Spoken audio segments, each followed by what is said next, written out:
Depuis quelques années, les politiques urbaines provoquent des tensions entre usagers de la route.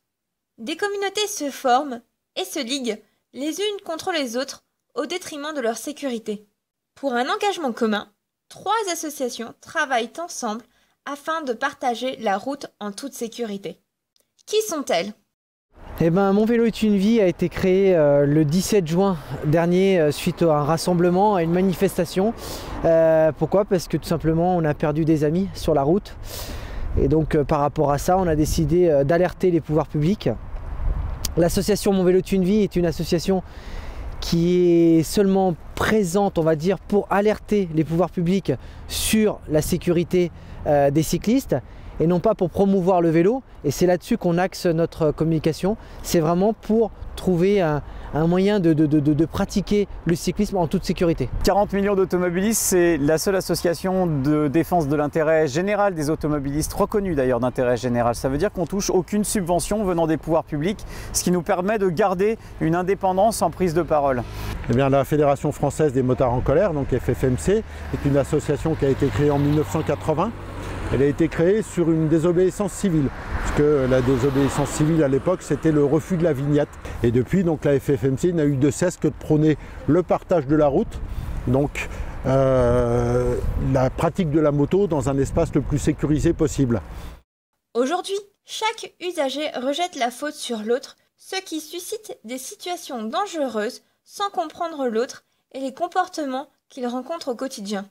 Le problème de l'automobiliste en ce moment, c'est qu'il a la sensation qu'on a donné toute la route aux cyclistes. On empiète dessus, on ferme des voies de circulation, il a la sensation que le cycliste est devenu le roi au sens « j'ai le droit de tout ». Le premier grand problème, est partagé par les motards et les cyclistes d'ailleurs, c'est la visibilité.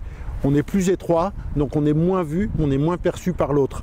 Et comme on a un mode de déplacement qui est différent, on a en plus d'être moins visible, une attention qui est portée par l'autre qui est moins forte.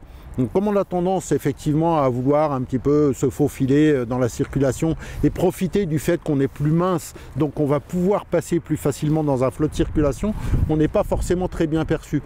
Ces 3 associations d'usagers souhaitent donc apaiser les tensions, les oppositions entre usagers. Ce message, voilà, il faut qu'il y ait de la tolérance, c'est-à-dire que peut-être que l'automobiliste qui ne va pas laisser les 1,50 m pour nous doubler, il ne va peut-être pas faire attention, il ne va pas faire exprès.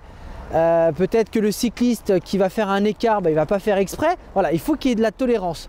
On est tous ensemble pour partager la route, il n'y a aucune raison d'opposer les uns aux autres. Pour un partage de l'espace public en toute sécurité, les associations souhaitent créer une seule et même communauté avec des engagements communs.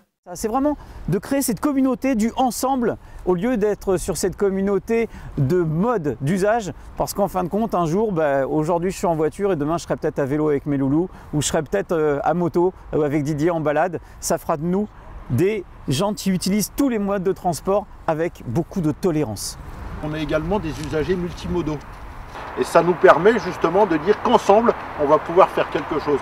Parce que non seulement individuellement, on utilise les différents modes, mais en plus ensemble, avec ces différents modes, on va pouvoir construire quelque chose de très positif.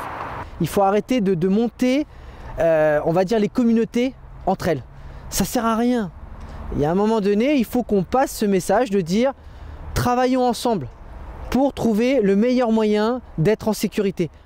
Pour une cohabitation des usagers en toute sécurité, rejoignez maintenant la communauté de tous les usagers et engagez-vous sur partagerlaroute.com. Ensemble, créons le partage de la route de demain.